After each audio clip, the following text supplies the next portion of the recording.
Hello students, MSc previous physics classical mechanics की इस series में आपका स्वागत है।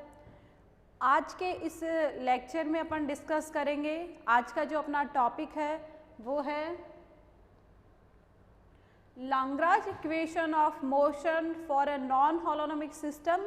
और इस मेथड को अपन एक दूसरे नाम से भी बोल सकते हैं और वो है अपना method of Lagrange undetermined multipliers. Okay, तो यहाँ आज अपने को क्या डिस्कस करना है, अपने को लाग्रांज इक्वेशन ऑफ मोशन को डिराइव करना है कौन से सिस्टम के लिए, नॉन हॉलोनोमिक सिस्टम के लिए। ठीक है, और यहाँ जब अपन लाग्रांज इक्वेशन ऑफ मोशन को डिटरमाइन करेंगे इन सिस्टम्स के लिए, तो यहाँ अपन एक डिफरेंट मेथड यूज़ करेंगे और वो जो मेथड होगा अपना वो किस नाम से जाना जाएगा, Lagrange method of undetermined multipliers. क्योंकि यहाँ पे अपन एक क्वांटिटी यूज़ करेंगे, एक पैरामीटर अपने पास होगा लैम्डा एल, जो कि क्या कहलाएगा अपना अनडिटरमाइंड मल्टीप्लायर।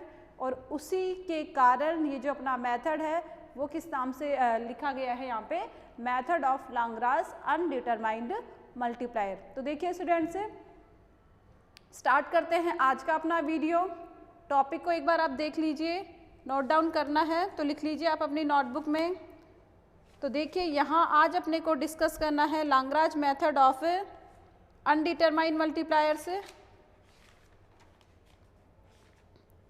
ओके, तो आज के इस टॉपिक में अपन क्या पढ़ेंगे कि बात कर लेते हैं अपन प्रीवियस लेक्चर में जो अपन ने टॉपिक डिस्कस किए थे, वहाँ पे अपन ने देखो लाग्रांज इक्वेशन ऑफ मोशन को डिराइव किया था कौन से सिस्टम के लिए, conservative and non conservative system के लिए। और किसकी हेल्प से अपन ने इक्वेशंस को डिराइव किया था, हैमिल्टन्स प्रिंसिपल। ओके, पिछले जो लेक्चर्स हुए थे वहाँ पे अपन ने हैमिल्टन प्रिंसिपल को यूज़ करते हुए लाग्रांज इक्वेशन ऑफ मोशन को डिराइव किया था। सबसे पहले अपन ने कंजर्वेटिव फील्ड के लिए, देन नॉन कंजर्वेटिव फील्ड के लिए। ठीक है, लेकिन इन दोनों ही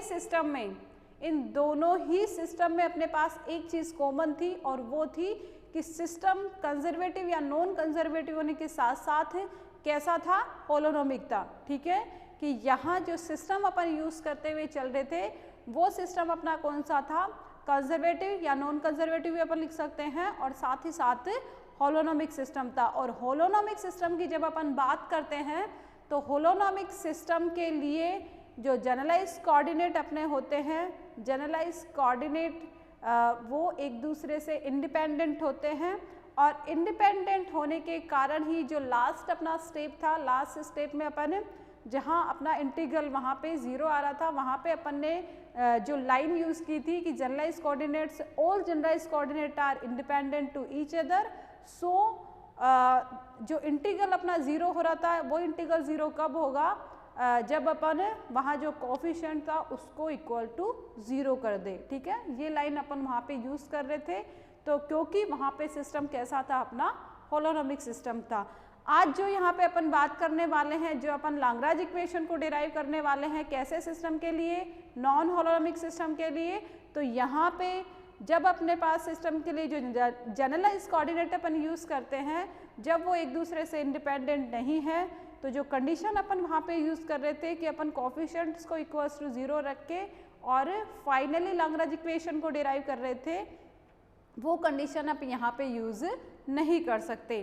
तो यहाँ पे इस टाइप के प्रॉब्लम्स के लिए अपन लाग्रांज इक्वेशन को कैसे डिराइव कर सकते हैं, तो इस टाइप की इक्वेशंस को तो यहाँ पे अपन एक दूसरे टाइप का मेथड यूज़ करते हैं और वही मेथड अपना क्या कहलाता है, Lagrange method of undetermined multipliers. Okay, तो शुरू करते हैं आज का अपना टॉपिक।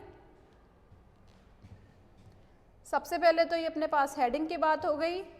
हेडिंग है ही अपने पास Lagrange equation for non holonomic system, या फिर अपन इसको बोल सकते हैं method of Lagrange undetermined multipliers. Okay, तो सबसे पहले माइंड में रखने की बात क्या है कि यहाँ जो सिस्टम अपन लेके चल रहे हैं, सिस्टम कैसा है अपना, non हॉलोनोमिक।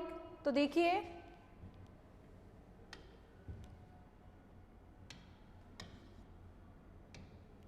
In case of exam में अपने को लिखना कैसे है, in case of non holonomic system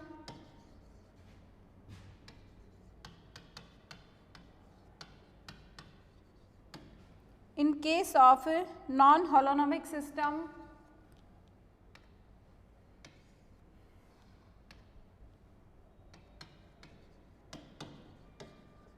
where the generalized coordinates,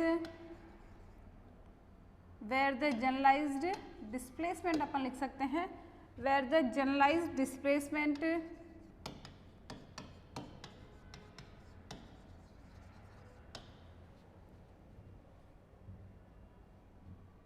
या फिर यहाँ पे अपन ओनली कोऑर्डिनेट्स को लिख के चलते हैं, where the generalized coordinates are not independent to each other, where the generalized coordinates are not independent to each other and the constraint equation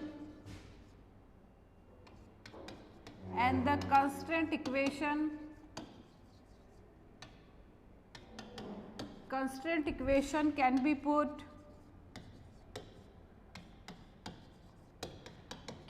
put in the form, ठीक है।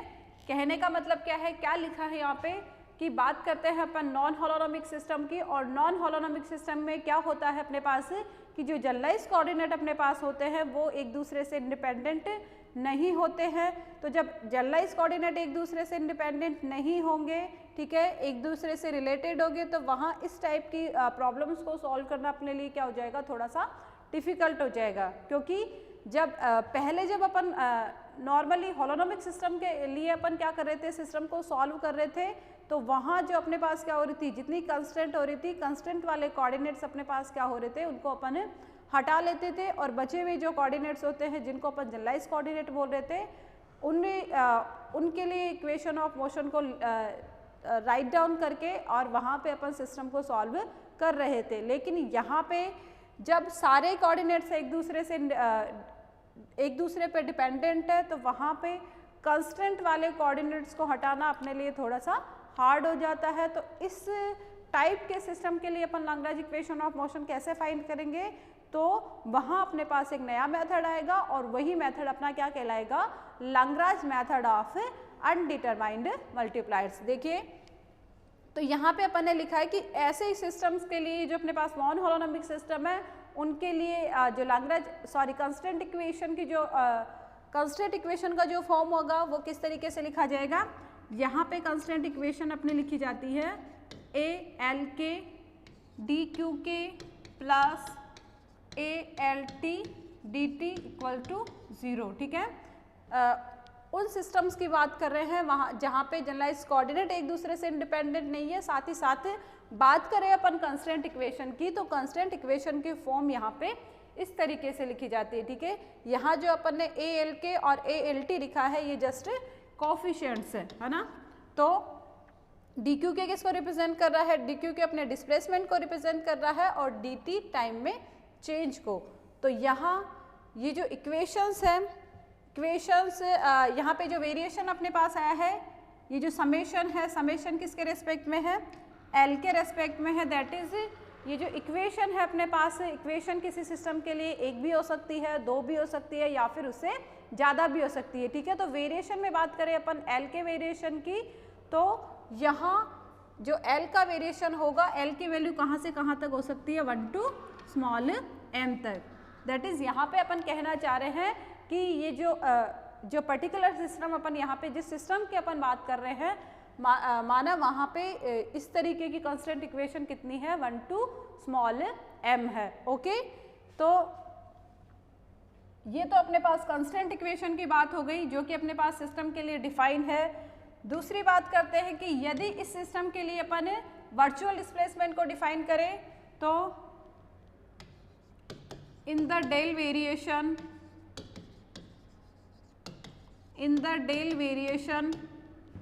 the virtual displacement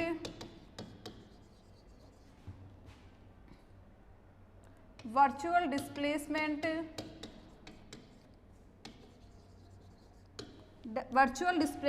del qk at constant time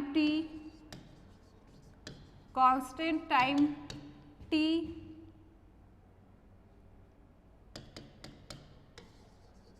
can be given as, ठीक है। यदि जहाँ जो system अपने पास define है जिसके लिए अपन ने कंस्ट्रेंट इक्वेशन को इस तरीके से लिखा है, दैट इज यहाँ पे जो सिस्टम है उसके लिए अपने पास कंस्ट्रेंट इक्वेशन ये है।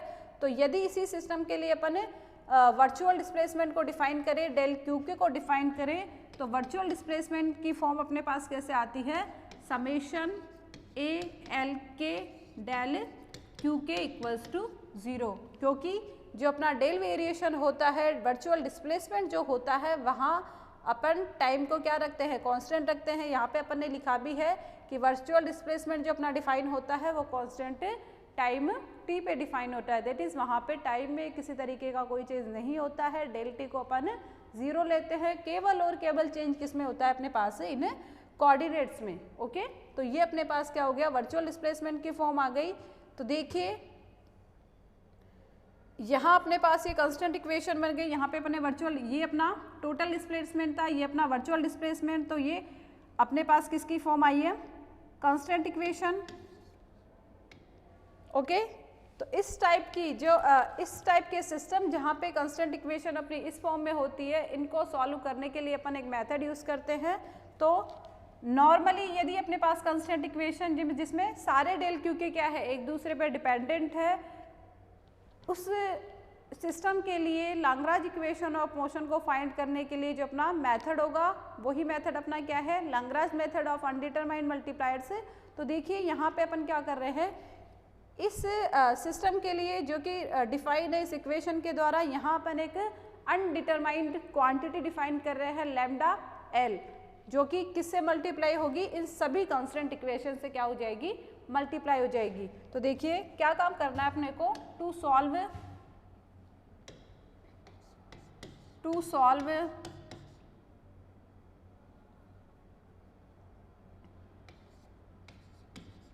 such type of systems, such type of problems where the coordinates, the generalized coordinates are dependent to each other, dependent to each other, we use a undetermined quantity, we use a undetermined quantity lambda such as, ठीक है। इस तरीके की problem को solve करने के लिए अपन एक पैरामीटर यूज करेंगे, एक अनडिटरमाइंड क्वांटिटी यूज करेंगे, वो है अपनी लैम्डा एल। और लैम्डा एल के साथ अपने पास किस तरीके से डिफाइन किया है कि यदि अपन जो लैम्डा एल पैरामीटर है उसको यदि सभी कांस्टेंट इक्वेशन के साथ मल्टीप्लाई कर दे, तब भी अपना ये इक्वल्स टू क्या आ जाए, क्या आता है, 0 आता है। दैट इज लिख सकते हैं अपन lambda L summation L equals to 1 to m a L k del q k, और वो भी अपना क्या हो, 0 हो। ठीक है, कि यहाँ पे जो अनडिटरमाइंड क्वांटिटी है लैम्डा, उसको अपन ने इस टाइप से डिफाइन किया है कि यदि इस लैम्डा को अपन सभी इक्वेशन से यदि मल्टीप्लाई करते हैं, तब भी अपने पास इस इक्वेशन में कोई चेंज नहीं आता है। ठीक है, ओनली प्रॉब्लम को सॉल्व करने के लिए अपन ने यहाँ पे लैम्डा को यूज़ किया है। ओके, तो ये जो अपने पास इक्वेशन की फॉर्म लिखी हुई है, इक्वेशन 1 अपन ने पहले दे दी थी, ये अपने पास होगी इक्वेशन 2। तो ठीक है, तो सभी जो कांस्टेंट इक्वेशन थी सभी को अपन ने लैम्डा से मल्टीप्लाई कर दिया है। तो ये आपकी, या फिर इसको रहने दो, तो यहाँ पे जो इक्वेशन बनी है, क्या अपन उसको इस तरीके से लिख सकते हैं, ये जो इक्वेशन है ऊपर वाली वो अपनी लिखी जा सकती है कि लैम्डा एल को भी अपन अंदर ला सकते हैं समेशन के साथ, तो ये अपने पास इक्वेशन हो जाएगी इस फॉर्म में। ओके, और यहाँ पे मैं इसको लिख रही हूँ इक्वेशन 2। अब यहाँ पे जो इक्वेशन 2 अपने पास बनी है उसका अपन इंटीग्रेशन करते हैं टाइम t के रेस्पेक्ट में between the limit t1 to t2। तो यहाँ पे अपन लिख सकते हैं integrating above equation,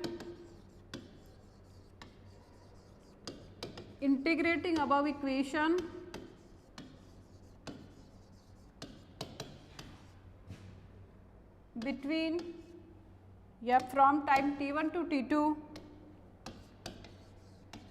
from time t1 to t2 we get, यदि जो ऊपर वाली इक्वेशन अपने पास इक्वेशन 2 है उसका यदि अपन टाइम के रेस्पेक्ट में इंटीग्रेशन करते हैं तो देखिए क्या फॉर्म आती है अपने पास, integration from time t1 to t2 summation over l lambda l a l k del q k equals to 0, sorry dt भी तो आएगा ना साथ में,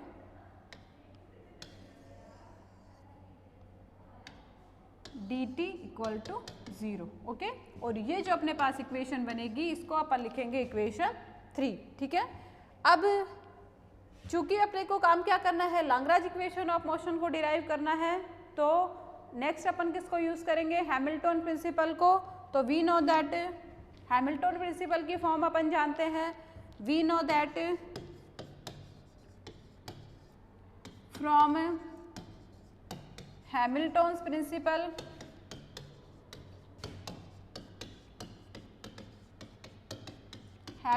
प्रिंसिपल और सिस्टम कौन सा है अपना यहाँ पे, non holonomic, Hamilton's principle for non holonomic system,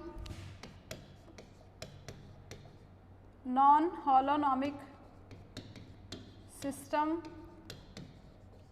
तो देखिए हैमिल्टन प्रिंसिपल की फॉर्म कैसी थी अपने पास, हैमिल्टन प्रिंसिपल का अपने को पता है कि जब अपना सिस्टम टाइम t1 एक पॉइंट से दूसरे पॉइंट के बीच में क्या कर रहा है, मोशन कर रहा है, तो उस सिस्टम के लिए करेक्ट पाथ ऑफ मोशन को किससे लिखा जाता है, एक लाइन इंटीग्रल से रिप्रेजेंट किया जाता है। और वो जो लाइन इंटीग्रल की वैल्यू होती है वो कैसी होती है अपने पास, उस करेक्ट पाथ ऑफ मोशन के लिए एक्सट्रीमम होती है। ठीक है, तो देखिए तो हैमिल्टन प्रिंसिपल की जो मैथमेटिकल फॉर्म है वो है अपने पास del of integration from time t1 to t2 L dt equals to 0।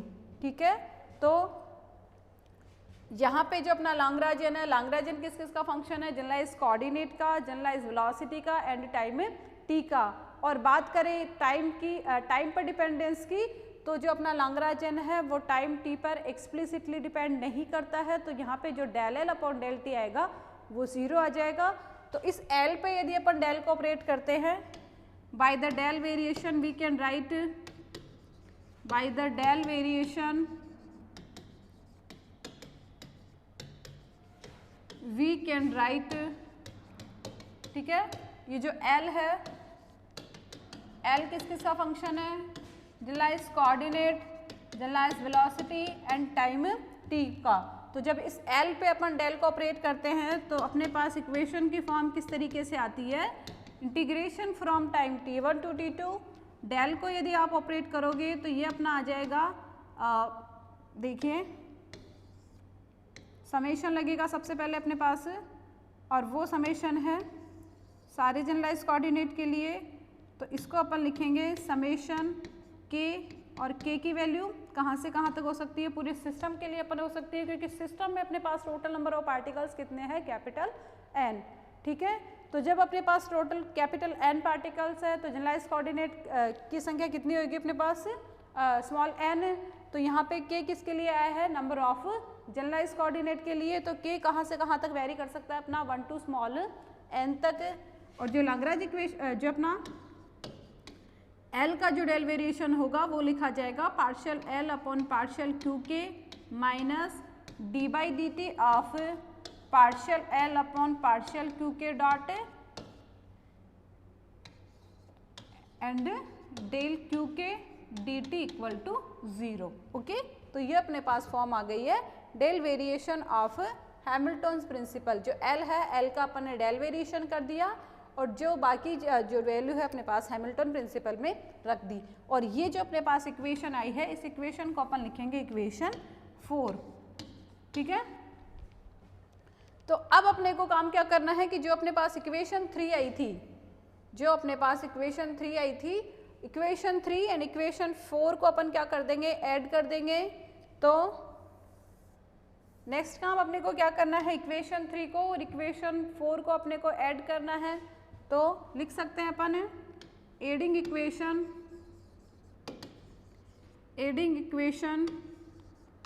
3 and 4। जब अपन 3 और 4 को ऐड करते हैं तो अपने पास फॉर्म कैसे आती है, जो रिजल्टेंट इक्वेशन की फॉर्म आएगी वो लिखी जाएगी। यहाँ पे इंटीग्रेशन दोनों ही इक्वेशंस का हो रहा है। Integration from time t1 to t2, first summation k equals to 1 to small n del l upon partial 2k minus d by dt of partial l upon partial 2k dot, इसको बड़ा वाला bracket या फिर इसको छोटा वाला bracket बना देते हैं, ठीक है। इसको छोटा वाला ब्रैकेट बना देते हैं इस तरीके से, और ये जो लिमिट है ये सबके साथ आएगी।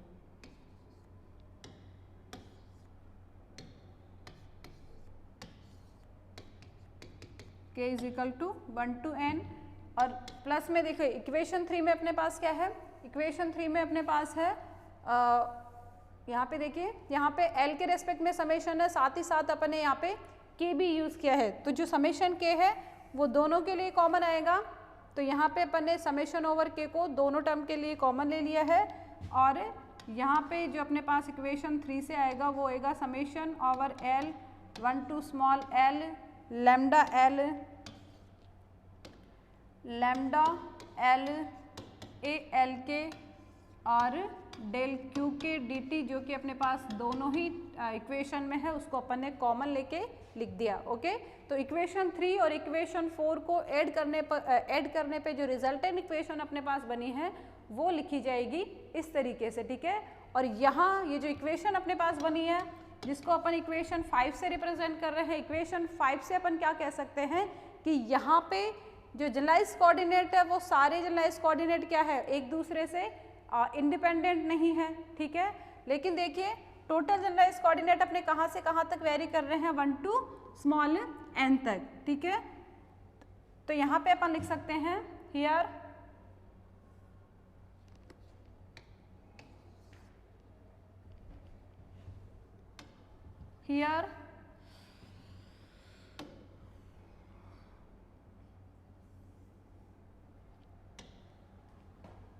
here all the del qk's, all यहाँ पे जो सारे जनरलाइज कोऑर्डिनेट है, सारे जनरलाइज कोऑर्डिनेट एक दूसरे से इंडिपेंडेंट नहीं है। all the del qk's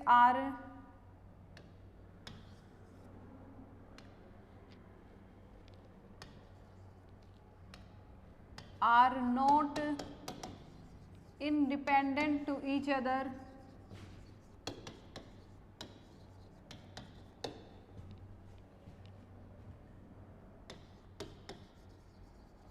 other, but for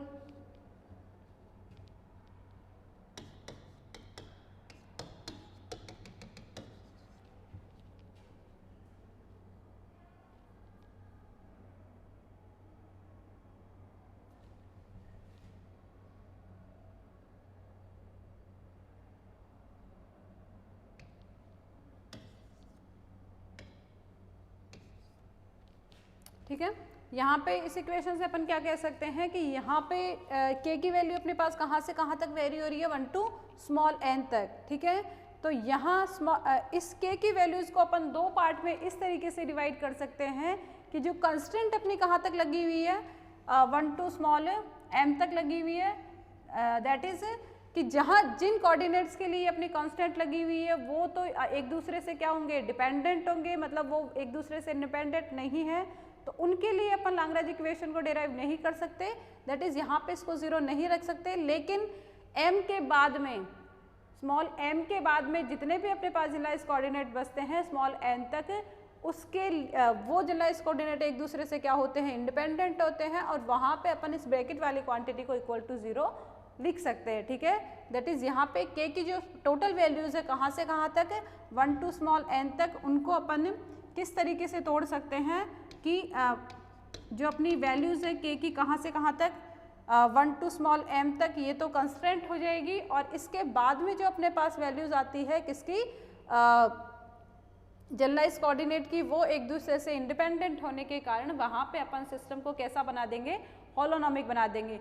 complete system अपना नॉन होलोनोमिक है, लेकिन अपन ने यहाँ पे k की वैल्यूज को इस तरीके से लिया है कि जहाँ जहाँ जिन कोऑर्डिनेट्स तक अपनी कंस्टेंट लगी हुई है वहाँ तो अपना सिस्टम नॉन होलोनोमिक है, और आगे जो अपना रिमेनिंग पार्ट है m to n तक का पार्ट है, वहाँ पे सिस्टम अपना कैसा बन जाएगा, होलोनोमिक बन जाएगा। तो यहाँ अपन लिख सकते हैं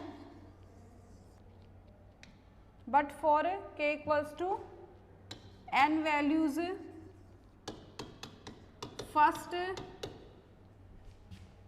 n minus m values, first n minus m values are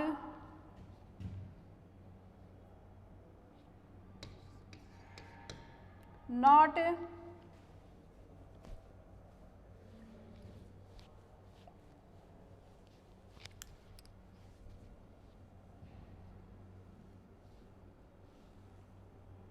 R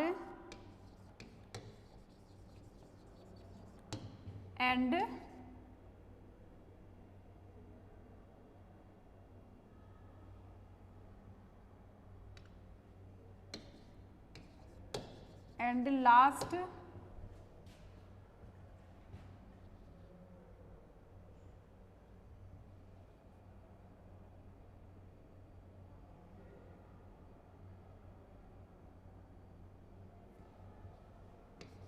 m values are fixed।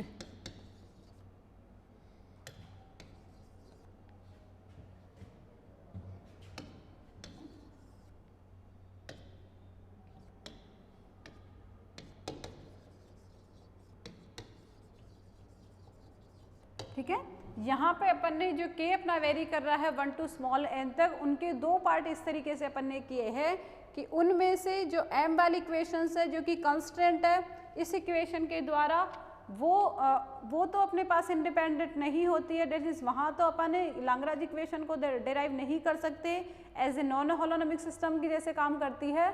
लेकिन बात करें अपन आगे की वैल्यूज़ की कि m के बाद में, स्मॉल m के बाद में जो अपने पास वैल्यूज़ बचेगी जनरलाइज कोऑर्डिनेट की, वो एक दूसरे से क्या मान सकते हैं अपन, इंडिपेंडेंट मान सकते हैं, क्योंकि वहाँ पे किसी तरीके की कोई कंस्टेंट नहीं लगी हुई है। देखिए l कहाँ से कहाँ तक वेरी कर रहा है अपना, ओनली 1 to स्मॉल m तक, तो अपना सिस्टम कंस्टेंट कहाँ से कहाँ तक है, ओनली 1 to m तक। ठीक है, जहाँ जनरलाइज कोऑर्डिनेट अपना 1 to m तक करेगा तभी अपने पास कंस्टेंट लगी हुई होगी, रिमेनिंग अपने पास जो जनरलाइज कोऑर्डिनेट बनते हैं उन पे किसी तरीके की कोई कंस्टेंट नहीं लगी हुई है। ठीक है, तो वो एक दूसरे से क्या मान सकते हैं अपन, इंडिपेंडेंट मान सकते हैं, तो वहाँ पे अपन यूज़ कर सकते हैं फिक्स्ड, तो वहाँ पे अपन लिख सकते हैं सो वी कैन राइट,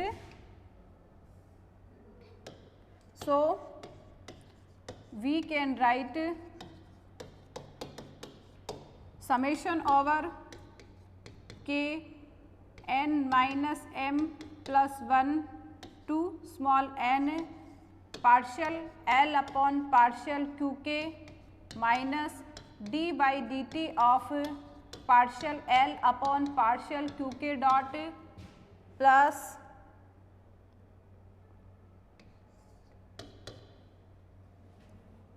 यहाँ पे इसको मंझला वाला ब्रैकेट कर देना,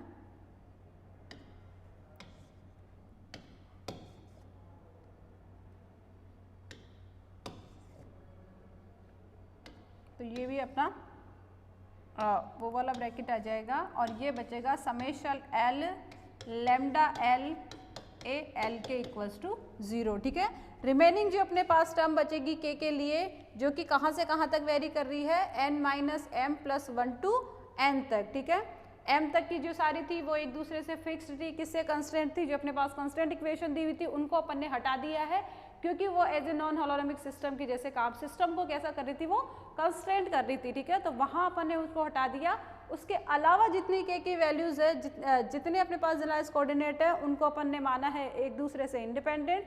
तो वहाँ अपन क्या लिख सकते हैं, जो कोफिशिएंट बचा था अपने पास उसको इक्वल टू 0 रख सकते हैं। दैट इज़ यहाँ पे अपन क्या जो अपने पास इक्वेशन की फॉर्म आएगी वो कैसी आएगी, इक्वेशन की फॉर्म जो अपने बनेगी वो अपन लिख जाएंगे समेशन ओवर के। यदि अपन नेगेटिव साइन को यहाँ पे कॉमन लेते हैं तो अपने पास आ जाता है d by d t of partial L upon partial q k dot minus partial L upon partial q k. और यहाँ पे जब अपन नेगेटिव, ये अपना जब नेगेटिव हो जाएगा तो इसको अपन लेमडा एल ए एल के लिख सकते हैं। तो यहाँ पे जो अपने पास इक्वेशन आई है यही क्या कहलाती है अपने पास, Lagrange equation for non holonomic system. Okay, ये जो अपने पास इक्वेशन बनी है यही क्या कहलाएगी, Lagrange equation for non holonomic system.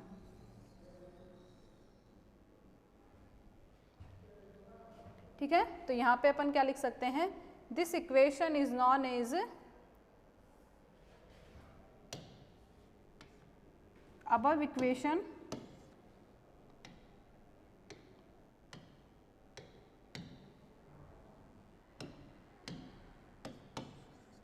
this equation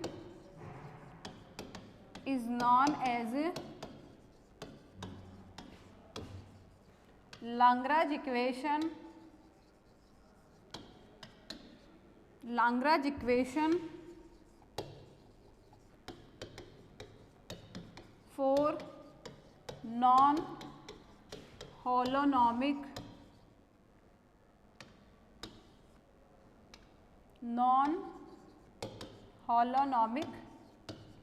system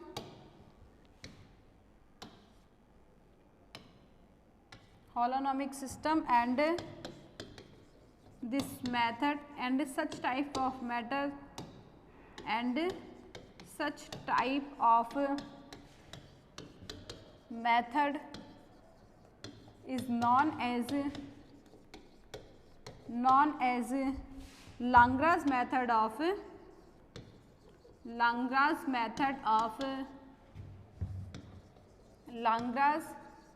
method of undetermined multipliers। Okay, तो देखिए आज के मेथड के लिए अपन बात कर लेते हैं। आज के इस टॉपिक के लिए कि सबसे पहले अपन बात करते हैं कि इससे जब अपन ने होलोनोमिक और कंजर्वेटिव सिस्टम को पढ़ा था, होलोनोमिक सिस्टम के लिए जो जनरलाइज कोऑर्डिनेट होते हैं अपने वो एक दूसरे से इंडिपेंडेंट होते हैं। तो वहाँ अपन जो कोफिशिएंट अपने पास बनता है इंटीग्रल में, उसको अपन 0 रख के और लाग्रांज इक्वेशन ऑफ मोशन को डिराइव कर लेते थे। ठीक, लेकिन बात कर अपने पास यहाँ पे जो सिस्टम है कैसा है, नॉन होलोनोमिक है। तो यहाँ पे जब अपने पास इक्वेशन की फॉर्म आएगी वो अपनी लिखी जाएगी, मतलब यहाँ पे एक अनडिटरमाइंड, इस टाइप के सिस्टम्स को सॉल्व करने के लिए अपन एक अनडिटरमाइंड क्वांटिटी यूज़ करेंगे। वो अनडिटरमाइंड क्वांटिटी अपने पास क्या है, लैम्डा है। तो जब अपना सिस्टम के लिए जो अपने को कंस्टेंट इक्वेशन दी हुई होती है, उस कंस्टेंट इक्वेशन को अपन उस अनडिटरमाइंड क्वांटिटी से मल्टीप्लाई कर देंगे और फाइनली जो अपने पास इक्वेशन की फॉर्म बनती है वहाँ पे जो जनरलाइज कोऑर्डिनेट है उनका वेरिएशन कहाँ से कहाँ तक होता है, K2 टोटल जो जनरलाइज कोऑर्डिनेट है वो अपने K2 स्मॉल n तक है। स्मॉल n अपने पास नंबर ऑफ जनरलाइज कोऑर्डिनेट होंगे, जबकि कांस्टेंट इक्वेशन का जो total number of constant equation है वो ओनली अपने पास स्मॉल m है। तो वहाँ पे अपन कंस्टेंट वाले कोऑर्डिनेट्स को हटा के जो रिमेनिंग कोऑर्डिनेट्स बचते हैं उसके लिए अपन लाग्रांज इक्वेशन ऑफ मोशन को इस तरीके से राइट डाउन कर लेते हैं। तो यही जो अपना मेथड है वही क्या कहलाता है, अपना Lagrange method of undetermined multipliers. Okay, तो यहाँ पे टोटल मेथड अपना ये हो जाएगा कि फर्स्टली देखिए, फर्स्टली सिस्टम अपने पास नॉन होलोनोमिक है। इस नॉन होलोनोमिक सिस्टम के लिए अपने पास कांस्टेंट इस तरीके से दी हुई है, ठीक है। यहाँ पे क्यू के कोऑर्डिनेट और टाइम टी में एक दूसरे से लीनियरली डिपेंड कर रहे हैं, लीनियर रिलेशन है, तो ये एक दूसरे से इंडिपेंडेंट नहीं है। अब यदि अपन यहाँ पे वर्चुअल डिस्प्लेसमेंट को दैट इज यहाँ पे डेल वेरिएशन की फॉर्म में ले, ये अपना टोटल वेरिएशन है, यदि इसको डेल वेरिएशन की फॉर्म में लेते हैं कांस्टेंट टाइम पे तो डेल टी अपना 0 हो जाएगा और अपने पास कांस्टेंट इक्वेशन ओनली इस फॉर्म में आ जाएगी। अब इस तरीके के यहाँ पे जो डेल क्यू के लिए अपने पास कंडीशन दी हुई है कि ये एक दूसरे से इंडिपेंडेंट नहीं है, तो इस टाइप के सिस्टम्स को सॉल्व करने के लिए अपन ने एक अनडिटरमाइंड क्वांटिटी यूज करी है, वो अपने पास है लैम्डा। तो लैम्डा को अपन ने इन सारी इक्वेशन से क्या कर दिया, मल्टीप्लाई कर दिया और अपने पास जो इक्वेशन की फॉर्म आ गई है उसको अपन ने इक्वेशन 2 से रख दिया। अब यहाँ पे जो इक्वेशन 2 है उसका अपन ने टाइम डेरिवेटिव टाइम इंटीग्रल ले लिया है, तो अपने पास इक्वेशन 3 आई है। उस इक्वेशन 3 को अपन ऐड करेंगे किससे, कि जो अपन ने हैमिल्टन प्रिंसिपल का जो अपने मैथमेटिकल फॉर्म है उसका एल का डेल वेरिएशन लेके जो रिजल्टेंट इक्वेशन बनी है अपनी इक्वेशन 4 से इक्वेशन 3 को क्या कर देंगे, ऐड कर देंगे। तो रिजल्टेंट इक्वेशन जो अपने पास आई है वो आ गई इक्वेशन 5 के टर्म में, ठीक है। तो यहाँ पे जो अपना समेशन आया है के, वहाँ पे के अपना वेरी कर रहा है 1 to स्मॉल n तक, और ये सारे जनरलाइज सिस्टम में जितने भी जनरलाइज कोऑर्डिनेट है सभी जनरलाइज कोऑर्डिनेट के लिए लिखा गया है, ठीक है। जबकि जो कांस्टेंट इक्वेशन है वो कांस्टेंट इक्वेशन में जो l वैली कर रहा है वो ओनली कहाँ से कहाँ तक, 1 to स्मॉल m तक। तो यहाँ पे सिस्टम के लिए बात कही कि सारे जो अपने पास जनरलाइज कोऑर्डिनेट है वो एक दूसरे से इंडिपेंडेंट नहीं है, लेकिन अपन ने जितने कोऑर्डिनेट्स कंस्ट्रेंट है जो कि एक दूसरे से इंडिपेंडेंट नहीं है उनको एक तरफ हटा के जो रिमेनिंग अपने पास कोऑर्डिनेट बचे उनके लिए अपन ने इस कोएफिशिएंट को 0 रख दिया, और जो अपने पास रिजल्टेंट इक्वेशन आ गई वही क्या कहलाएगी अपने पास Lagrange equation for non holonomic system, ठीक है। तो आज का ये टॉपिक अपना कंप्लीट हुआ है। अब इससे प्रॉब्लम पे बेसिस पर अपन 1-2 एप्लीकेशंस करेंगे जो कि अपन अगले वीडियो में करेंगे, और जब अपन क्वेश्चंस को सॉल्व करेंगे, एप्लीकेशन जब अपन करेंगे तो आपका ये टॉपिक और भी अच्छे से हो जाएगा। ओके, तो आज के वीडियो में इतना ही, बाकी नेक्स्ट लेक्चर में। Okay, bye.